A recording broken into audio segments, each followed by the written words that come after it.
स्वागत है आप सभी का। मैं हूं साहिल खान और आप देख रहे हैं साहिल की डायरी। संत कबीरनगर जिले में आज पहुंचे थे बहुजन समाज पार्टी के राष्ट्रीय कोऑर्डिनेटर आकाश आनंद। उन्होंने समाजवादी पार्टी कांग्रेस से लेकर भारतीय जनता पार्टी पर जमकर हमला बोला है। यही नहीं, समाजवादी पार्टी पर प्रहार करते हुए कहा है कि 2012 में समाजवादी पार्टी के यानी लाल टोपी वाले लोग आए, गुमराह जनता को किया और टोपा पहनाकर चले गए। ये जो उनका बयान है कि 2012 में आकाश आनंद जी बोले हैं कि समाजवादी पार्टी ने लोगों को गुमराह किया, लाल टोपी पहन कर आए और लोगों को टोपा पहना दिया। देखिए, समाजवादी पार्टी जो उन्होंने कहा है, अभी बच्चे हैं, कम उम्र है, ऐसा शब्द बोलते हैं कि जिससे लोग उनको लाइक करें, या कुछ ऐसे भी लोग हैं कि जिससे हाईलाइट होने के लिए कुछ शब्द भी ऐसा बोलने लगे। समाजवादी पार्टी हमेशा संविधान की बात, समाजवादी पार्टी ने इनको भी मजबूत करने का काम किया था। आज जब सत्ता में, जब 2019 में हर जगह जहां भी जरूरत थी, उन लोगों ने संबंध बना करके आज पार्टी को एक गठबंधन बना करके लड़ा चुनाव। लेकिन समाजवादी पार्टी के हमारे नेता 4 कदम पीछे हट करके भी समझौता किया था, समझौता इन्होंने तोड़ दिया और आज गलत बयानी कर करके हाईलाइट होना चाहते हैं। तो भाई, इसके लिए वो तो अपना शब्द बोले हैं, लेकिन हम लोग इसकी निंदा करते हैं कि जो समाजवादी पार्टी के नेता या समाजवादी पार्टी जिन्होंने अपना एक इतिहास बनाया है, इस इतिहास को आज समाजवादी पार्टी के इतिहास कोई मिटा नहीं सकता। भारतीय जनता पार्टी को देश का सरकार तक बता डाला है। को आप किस तरह लेते हैं? अब देखिए, भारतीय जनता पार्टी को उन्होंने क्या कहा क्या नहीं कहा, लेकिन सच्चाई भी है कि भारतीय जनता पार्टी आज संविधान को हटाना चाहती है। भारतीय जनता पार्टी आज जो बाबा साहब ने गरीबों, दलितों, पिछड़ों, अकलियत के लोगों को संविधान के तहत उन्हें अधिकार देने का काम किया था, आरक्षण देने का काम किया था, आज भारतीय जनता पार्टी उस पर प्रहार करने का काम कर रही है। और जो आदमी जो संविधान को बदलने का काम करेगा, और उसको तो हम लोग उसका विरोध, उसके खिलाफ तो हम लोग बोलने का काम करेंगे, और जो अगर संविधान को छेड़ने का काम करेगा, उसका डट करके मुकाबला करने का काम करेंगे। 10 सालों में जो मोदी जी की सरकार थी, लेकिन मोदी जी ने आज तक तो कुछ भी नहीं बदला, कुछ हुआ ही नहीं। लोग खुश हैं, कैसे कैसे तक संविधान बदल जाएगा? आप देखिए, मोदी जी बड़े ही चालाक व्यक्ति हैं। आज उन्होंने कुछ बदला नहीं, लेकिन बेच सब कुछ दिया।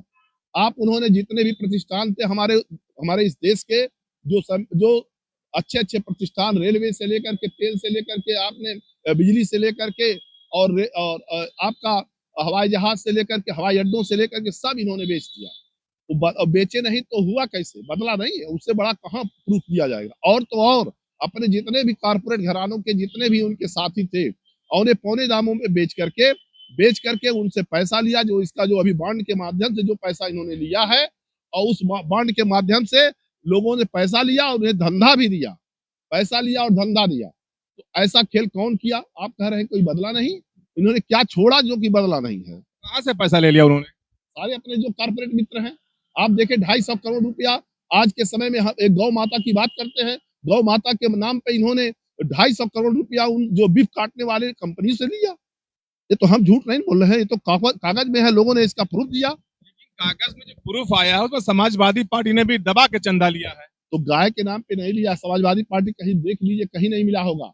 और पार्टियां भले लिया होगा, लेकिन कोई जो 1000 करोड़ 10,000 करोड़ ले रहा है, और कोई 100 करोड़ 50 करोड़ 10 करोड़ ले लेता है, उसको बराबरी थोड़ी करते हैं। 4 जून के बाद क्या इंडिया गठबंधन रहेगी या फिर बिखर जाएगा? देखिए, इंडिया गठबंधन रहेगी, और रहेगी। भारतीय जनता पार्टी की जो गद्दी पर मोदी जी बैठे हैं, वो नहीं रहेगा। तो हुआ था हमारे साथ में। देखिए, हमेशा कोई चीज की नजीर नहीं बनता है, हमेशा कुछ न कुछ आप संघर्ष करोगे, आज नहीं तो कल सफलता मिलनी है। आज इंडिया गठबंधन पूरे देश में, आज मोदी जी बौखला करके अकेले चल रहे हैं, उनके दल के लोग ही उनका साथ नहीं, इस नाते नहीं दे रहे हैं कि इनका तानाशाही रवैया है। आप दक्षिण भारत से देख लीजिए कि वहां एकदम सफाया है। आप यूपी में देख लिए 50-50 होने जा रहा है, और आप दिल्ली में देख लिए, जहां पर 7 सीटों में 7 सीट पाए थे, आज 1 सीट मिलने का मोहलत उनको मिलने की उम्मीद नहीं है। आप बिहार में देख लो, 40 में 39 सीट पाए थे, वहां पर भी आज वहां 9 सीट पाने की उम्मीद नहीं है। तो ऐसे ही बंगाल की हालत है। आज ये इनका अब की बार इनका सफाया होने जा रहा है। आज जनता भी अब मन बना ली है कि अब की बार इनको हटाए, क्योंकि बहुत झूठ जनता से बोला है। आज नौजवान अग्निवीर के नाम पे इन्होंने 18 साल के नौजवानों को 4 साल की नौकरी में रिटायर कर रहे हैं। वो 22 साल का नौजवान आज रिटायर हो रहा है। ये 73 साल के बुढ़े जाकर के फिर पुनः गद्दी पे बैठने के लिए झूठ फौरे बना करके बैठने का काम करते हैं। तो ये जो है, ये दोनों बात नहीं चलेगी। नौजवान या यहाँ की जनता, आम आदमी, हर व्यापारी, हर किसान, हर नौजवान अब की बार इनको हटाने का काम करेगा। चुनाव में देखा गया पीएम का एक चेहरा होता है, गठबंधन ने चेहरा क्यों नहीं किया गया? ये तो सही है कि सांसद चुनते हैं पीएम, लेकिन एक चेहरा होना चाहिए ना। आपसे मैं बताऊं, अभी इन्होंने उत्तर प्रदेश का चुनाव, इसके पहले भी बंगाल का चुनाव, इन्होंने अब वहाँ हरियाणा का चुनाव, पंजाब, अभी मध्य प्रदेश का चुनाव, इन्होंने मुख्यमंत्री किसी का चेहरा दिखाया? इन्होंने किसी का चेहरा नहीं दिखाया। ऑलरेडी उन्होंने कहा जो भी होगा वहां के विधायक चुनेंगे। ये जबरदस्ती अपना प्रधानमंत्री का दावेदार बन के बैठे हैं, जबकि वही गडकरी जी से लेकर के सारे नेता इनके ऊपर विरोध में हैं। ये अकेले केवल दो आदमी, अमित शाह जी और ये प्लस इनके जो गुजराती भाई हैं, ये सब मिल करके चाहते हैं बन जाए, लेकिन अब की बार इनका चलेगा नहीं। मामला आया है कि सिमरियामा में बापू निषाद की एक रैली निकली थी, जनसभा निकली हो रही थी, तो वहां पर कुछ माइनॉरिटी के एक नेता है, नाम अभी नहीं बता सकते हैं, मामला है आपको सपा में आपस झगड़ा हो रहा है। देखिए, समाजवादी पार्टी नौजवानों की पार्टी है, वो आपस में कहीं कोई बात हो गई होगी, लेकिन ऐसा नहीं है कि आपस में कहीं पर उनके अंदर फिर दोनों भाई एक होकर के, हम लोग इसमें कहीं पर कोई भी नुकसान पार्टी का नहीं होने देंगे और सबको भाईचारा बना करके पार्टी को जिताने का काम करेंगे। में आपके मुंह में कठार है, एक बहुत बड़ी घटना सामने आई है, जो बताया गया, दिखाया गया, यूपी सरकार के मंत्री हैं डॉक्टर संजय निषाद, इनके ऊपर हमला किया गया और उनकी नाक कट गई। देखिए, नाक तो उनकी नहीं कटी, उनके बेटे ने उनकी नाक कटवा दिया। जब यहाँ पर संत कबीर नगर डिस्ट्रिक्ट में आए, गोरखपुर से चल करके, काम उन्होंने 5 साल कुछ किया नहीं। जनता अगर सवाल करती है, तो जब सवाल करती है तो उनके बाप है, मंत्री है, जब उसका जवाब नहीं दे पाते हैं तो बेटे ने ही तो नाक उनकी कटवाई। आखिर लोग जो पूछते थे, प्रश्न करे कि हमारी सड़क नहीं बनी, सड़क के लिए कई बार आपको एप्लीकेशन दिया, आपने आश्वासन दिया, आपने उसको कुछ किया नहीं। इसके बाद तब भड़क गए। भड़क जाने के बाद तो उन्होंने बल्कि कहा कि अब आएगा सांसद, उससे बात करना तुम लोग। बाकी नाक तो उनके बेटे ने कटवाई, सच्चाई है। लेकिन आज जो घटना वहां घटी है, एक इतने बड़े पद पर होने के हिसाब से आज उनको अपने हाथ से जिस तरह से उन्होंने मारपीट किया है, उनको शोभा नहीं। इन्हें एक बड़ा दिल करना चाहिए। जब यही के जनता ने उन्हें नेता बनाया, यही के यादवों ने गोरखपुर में इन्हें, इनके बेटे को अगर वहां का सांसद न बनाया होता, तो आज भारतीय जनता पार्टी ने पूछती नहीं। आज अगर पूछती, अगर उनके पास हैसियत नहीं रहती, तब फिर भारतीय जनता पार्टी पूछने का। आज अगर पूछ करके उन्हें सांसद, फिर उन्हें भाग करके भारतीय जनता पार्टी में गए। भाजपा में जाने के बाद आज जो है, आज यहाँ के सांसद बने। सांसद बनने के बाद उसी यादवों के ऊपर फर्जी मुकदमा लगा करके खुद मारने पीटने का काम कर रहे हैं, जिसके पास वहां पर तमाम इनके पास सिक्योरिटी गार्ड है, तमाम पुलिस वाले थे, लोकल पुलिस थी। इसके बाद किसकी हिम्मत पड़ती इनके ऊपर वार करने का? लेकिन इन्होंने आज वहां के यादवों का, वहां के निषादों का, जब निषाद पूछ रहा था कि आप देखे भी होंगे कि आप खरैया, सरैया, गाय घाट और आप चले माझा चहोड़ा से कि नारायणपुर के जो निषाद है, ये अब की बार उनको हम सबक सिखाएंगे। सारा वीडियो आप ही लोगों ने देखा है वहां पर बाइट में करके। तो आज ये बौखलाए हुए हैं कि निषाद हमारे हाथ से जा रहा। निषाद प्रश्न कर रहा, मैं आपको नेता बनाया, आपके परिवार के ही सारा एमपी, विधायक, मंत्री, सारा पैसा सब कुछ आप ही लोगे, और हमारे लिए कोई जगह, कोई सड़क नहीं बना सकते। बाढ़ आई थी, कह रहे, उन्हीं का बेटा कह रहा था, क्या मैं पानी पी लूं, मैं नदी का पानी पी करके बाढ़ खत्म कर दूं? तो जनता आपकी बात देख रही है। लेकिन सच्चाई है, इतने बड़े मंत्री हैं, इनको बड़ा दिल करना चाहिए। केजरीवाल जैसा इतना बड़ा नेता, मुख्यमंत्री, उसके ऊपर स्याही पड़ती है, उसके ऊपर चप्पलों से लोग मार देते हैं, लेकिन कहता नहीं, हमारे देश के नागरिक का अधिकार है कि अगर हम काम नहीं करता हूं तो इन्हें पूछने का, मारने का भी अधिकार है, और उसके बाद उसको, उन लोगों को माफ कर देता है। लेकिन ये क्या कर रहे हैं? ये तो दुश्मनी की तरह निकाल रहे हैं। हम तो इनकी इस बात की निंदा करते हैं। गांव में गए थे, वहां के जो प्रधान प्रतिनिधि, उनका आरोप है कि गांव में फर्जी लोगों को जेल उठा कर डाल दिए हैं, जो वो शादी में भी नहीं गए। अब इनका यही मतलब है, यादव बनाम निषाद कराना, क्योंकि ये हमेशा साजिश से ही चुनाव जीतते हैं। और जनता भी आप देखे होंगे, वहां पर केसरवल कांड हुआ था, एक अखिलेश निषाद नौजवान की जो वहां पर हत्या होती है, और हत्या में साजिश में अगर सीबीआई जांच करा दी जाए, पक्का है ये फंसेंगे, क्योंकि इन्हें हाईलाइट होना था। उस परिवार को कभी पूछने तक नहीं गए, और यहाँ तक चंदा ले लेकर के केवल अपनी पार्टी को मजबूत करने का काम किया। निषादों ने ही अब की बार सबक सिखाएगा, जबकि समाजवादी पार्टी अब की बार 4 से 5 निषादों को टिकट दिया है। और ये बताएं भारतीय जनता पार्टी में है, लेकिन बताएं किसी एक को दिया टिकट निषादों को? इसी नाते बौखलाए हुए हैं। आने वाला वक्त जो है, मैं तो यहाँ के पुलिस अधीक्षक की तारीफ करता हूँ, जब इन्होंने जा करके चौकी में एक नौजवान को पिटाई खुद कर रहे थे तो चौकी इंचार्ज ने कहा कि आप जो गलत कर रहे हैं तुरंत कप्तान को बताया। कप्तान ने कहा कि इनको हड़काया कि अगर आप ऐसा कानून को हाथ में लेंगे तो मैं आपके खिलाफ कार्रवाई करूंगा। और वहां धरने पर भी बैठे थे, कहे एक तरह गलती करोगे ऊपर से धरने पे भी बैठोगे। लेकिन आज दबाव में है, दबाव में आकर के अगर वहां के नागरिकों के ऊपर अत्याचार करेंगे तो हम लोग भी इसका जवाब देंगे। ये आपका गया नहीं गाँव? देखिए सब लोग हाल चाल वहाँ कोई है नहीं, लेकिन जाने वाले गए थे और माननीय इनसे एसपी साहब, कप्तान साहब का उसका विज्ञापन भी दिया था। अब हमारे लोग भी माननीय राष्ट्रीय अध्यक्ष जी से बात करके पूरी रणनीति बनाई जा रही है, इसका जवाब दिया जाएगा। सांसद दिनेश मिश्रा जी, और जो घटना घटी है, जब नहीं जाएंगे तो विरोध होगा। और वो तो हैया है, वही जाएंगे नहीं।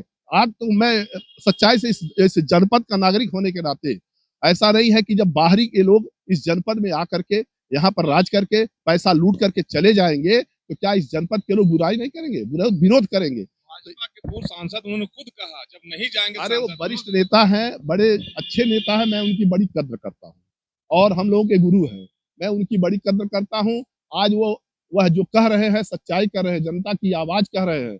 और जिसको राजनीति करना होगा तो अपने जनपद की बात जरूर करेगा। अगर जो जनपद की बात नहीं करेगा, पक्का है वो अपने स्वार्थ से राजनीति कर रहा है और इस जनपद का वो अनभल करने का काम कर रहा है, भलाई नहीं कर सकता। सवाल, ये 400 पार का नारा क्या है? 400 पार क्या होता है? देखिए 400 पार का नारा इन्होंने जो दिया है, या तो मैं ये जो पेट्रोल डीजल से लेकर के इसकी बात करूं कि इसको पार कर देंगे, सत्ता बनाएंगे, या तो अभी 4 साल नौजवानों को नौकरी देने का काम किया है कि 4 साल में आपको नौजवान 18 साल से 22 साल के अंदर आपको बूढ़ा बना देंगे। आज ये 73 साल में नौजवान बन के पुनः कुर्सी लेना चाहते हैं, उन नौजवानों को 4 साल में बूढ़ा बनाने का काम करते हैं। तो 4 साल ये चाह रहे हैं, संविधान को बदलना चाहते हैं, लेकिन ये जनता हर चीज को जानती है। इनका 400 पार खाली बकवास है। आप तो देखा भी होगा कि आज जो पहले चरण में जो चुनाव हुआ है, अब की बार इनका सफाया होने जा रहा है। 400 पार का नारा कैसे पूरा करेंगे? देखिए उनका विषय है, लेकिन समाजवादी लोग कमर कस लिए हैं, गठबंधन जीतेगा और हम लोग जनता के बीच में जा रहे हैं। हम लोग किसानों के खुशहाली और उनके सम्मान के बारे में जनता को बता रहे हैं। हम रोजगार के नाम पर वोट मांग रहे हैं, हम नौजवानों को रोजगार के नाम पे वोट मांग रहे हैं, शिक्षा चिकित्सा की बदहाली व्यवस्था को सुदृढ़ करने के नाम पे हम वोट मांग रहे हैं। और समाजवादी पार्टी का जो यहाँ का प्रत्याशी है दिन रात मेहनत कर रहा है। समाजवादी पार्टी के सभी कार्यकर्ता नेता एकजुट हो गए हैं और निश्चित तौर पे हम बताना चाहते हैं इंडिया गठबंधन ही यहाँ से जीतेगा, पप्पू निषाद जीतेंगे यहाँ से।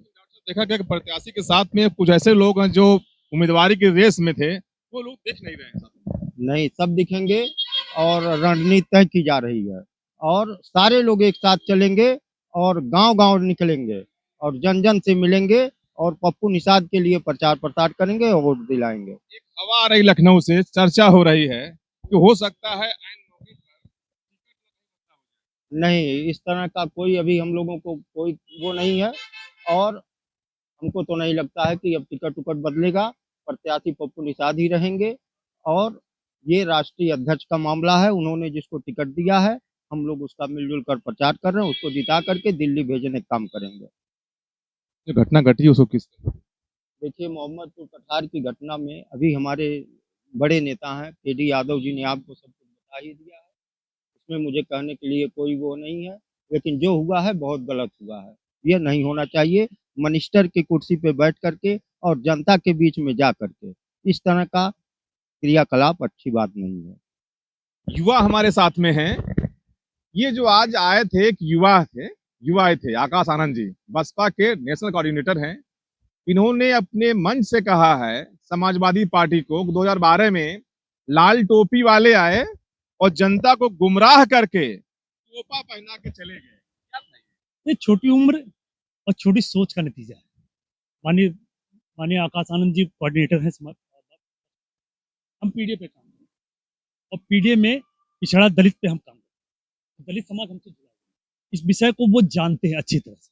इस प्रदेश में दलित हमारे साथ आज खड़ा हुआ है, बैकवर्ड आज हमारे साथ खड़ा हुआ है। पीडीए की हम 80 की 80 सीटें जीतने जा रहे हैं। इस विषय को जानते हुए वो कुछ वोट बैंक को अपने साइड में करने की रणनीति के तहत ही उनका बयान आया।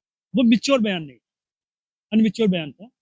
तो अनमिच्योर बयान तो यही यही दर्शाता है कि अभी वो तैयार नहीं है किसी पार्टी के राष्ट्रीय कोऑर्डिनेटर। समाजवादी पार्टी से हैं, लेकिन जिस तरह से उन्होंने बयान दिया भाजपा को, गद्दार, देशद्रोह, क्या ये शब्द सही है? देखिए, वर्तमान पोजीशन जो चल रही है, अभी एक चर्चा बहुत तेज चल रही है कि 370 पार होने के बाद संविधान में संशोधन हो सकता है। डॉक्टर भीमराव अम्बेडकर के द्वारा बनाया गया संविधान चेंज, तो एक राष्ट्र संविधान चेंज करने की बात नहीं करती। ये अगर आप देखेंगे माननीय प्रधानमंत्री, तो लगातार एक वर्ग विशेष को वो लगातार वो करते हैं, तो वो एक तोड़ने की राजनीति कर रहे हैं। तो एक तोड़ने की राजनीति करना देश हित में नहीं देखा जाता। किसने कहा संविधान बदलने के लिए? संविधान वो व्यवस्था कर रहे हैं। आपने लग रहा है कि फैजाबाद की उनके प्रत्याशी उन्होंने बोला, और यहाँ तक कि संगीत सोम ने बोला कि अगर आप 370 देंगे तो हम संविधान बदलने योग्य रहेंगे। तो ये बयान आपसे ज्यादा तो नहीं, कम से कम चार ऐसे प्रत्याशी हैं जिन्होंने ये कहा है कि संविधान बदला जाएगा। आप युवा हैं, 10 साल से नरेंद्र मोदी देश के प्रधानमंत्री हैं, अभी तक नहीं बदला संविधान। देखिए, चुनाव में ऐसे माहौल बनाए जाते हैं, ये भी है। अगर आप देखेंगे तो बहुत कुछ तो बदल गया महोदय, बदल गया कि हमारे देश में आज भी एक भी नौकरियां नहीं बची। आप बदला कि नोटबंदी से व्यापार से चौपट हो गया, इन्होंने 370 और CAA लागू करके बदला। ऐसा नहीं है कि बदला नहीं, और उन्होंने जीत पे बदला। तो अगर उनके दिमाग में कुछ चल रहा है और उनकी योजना है तो वो वहां तक करने की सोच। और लगातार अभी मैं आज ही बयान सुन रहा था, उनके बयान जितने आते हैं कि मीट मछली और मुल्ला, तो मैं भी नॉनवेज खाता हूँ, मछली का मैं शौकीन हूँ, नॉनवेज खाता हूँ। तो मुझसे क्या कहना चाहते हैं? क्या देश का 90% आदमी नॉनवेज का शौकीन है, तो देश के 90% जनता से क्या कहना चाहते हैं? बयान याद ले कि मोदी जी का एक और बयान है, वो अपने बयान में कह रहे हैं कि जो कोई चाहे नॉनवेज खाए, जो वेज खाए, सबका अधिकार है। वो तब कहे ना जब नौजवानों ने विरोध किया, जब उनको पता चला कि ये संख्या 90% है। और मैं हिंदू हूँ, प्योर हिंदू हूँ। मैं मेरा नाम अरविंद कुमार वर्मा, मैं प्योर हिंदू हूँ। और जब आप मन से ये बात कहते हो, एक प्रधानमंत्री, अभी तक मैंने ये सुना था कि हमारे देश में 2 करोड़ नौकरियां आ रही हैं, 40 स्मार्ट सिटियां बन रही हैं, बुलेट ट्रेन आ रही है। तो ये वर्ड अब उनके पास क्यों नहीं रहते? क्यों वो ये नहीं बताते कि अगले 5 साल में वो क्या करने वाले हैं? जब इससे पहले आए थे तो उन्होंने कहा रोजगार देंगे, तो आप क्या उनके पास रोजगार देने की व्यवस्था नहीं रही? क्या वो अगले 5 साल भी अभी रोजगार नहीं दे सकते? शायद, क्योंकि उनके मैनिफेस्टो में भी नहीं है कि हम रोजगार देंगे। वो संख्या ही नहीं है कि हम 2000, 5000, 10,000 देंगे। जो 2 करोड़ की बात छोड़ दीजिए, तो कहीं ना कहीं उनके मैनिफेस्टो में आना चाहिए, मन से उनको कहना चाहिए कि हम रोजगार देंगे। तो ऐसी व्यवस्थाएं क्यों रही? और व्यापार लगातार आप देखेंगे, खुदरा व्यापार डर होता चला जा रहा है, नीचे आता जा रहा है। तो इन्होंने खुदरा व्यापार के लिए क्या क्या किया, आम व्यापारियों के लिए क्या किया, इस पर भी कुछ बोल रहे हैं। क्या आपको नहीं लगता है कि हवाई चप्पल पहनने वाला हवाई जहाज में उड़ रहा है?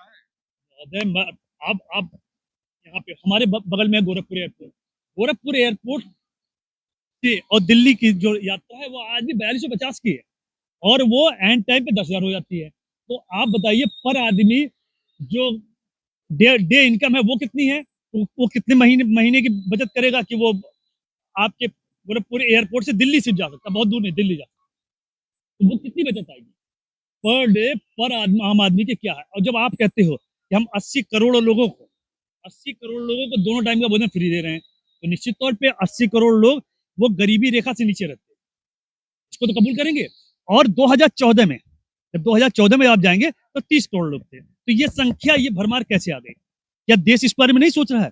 क्या नौजवान इस बारे में नहीं सोच रहा है? आज मैं आपको आपके द्वारा आश्वस्त करना चाहता हूं कि अगर पीडीए की सरकार बनी तो यहाँ का नौजवान झोला लेके राशन की दुकान पे नहीं खड़ा होगा, वो लगातार अपनी डिग्री लेके रोजगार के लिए लाइन पे खड़ा होगा। कहीं 400 पार वाले आ गए तब? आप किसका रेट बता दिया भाई? जुमला तब भी था जब 15 लाख एक जुमला था। कैसे आप जुमला कर सकते हैं? 2017 में आ गए, जनता ने जिताया, 19 में जनता ने जिताया, 22 में भी जनता ने जिताया, और 24 में कह रहे हैं 400 पार, तो कैसे ना कह दें? आप बताओ माहौल क्या है? आप ये यही सीट देख लो, बताओ आप माहौल क्या है ईमानदारी से? माहौल ये है कि आज माहौल 4 जून को आएगा, लेकिन जो जनता का जो जनादेश आ रहा है, 17 में बीजेपी, 19 में बीजेपी, 22 में बीजेपी, अब 24 में कह रहे हैं 400 पार, तो कैसे ना करते? मैंने कहा ना कि सर, मार रहे हैं। अगर वो 400 कह रहे हैं तो मैं कह रहा हूँ सिर्फ आप ज्यादा न लिए, लोकसभा 62 संत कबीर नगर की बात करें, आज माननीय राष्ट्रीय अध्यक्ष निषाद पार्टी के जहां जाते हैं वहां बवाली बवाल है।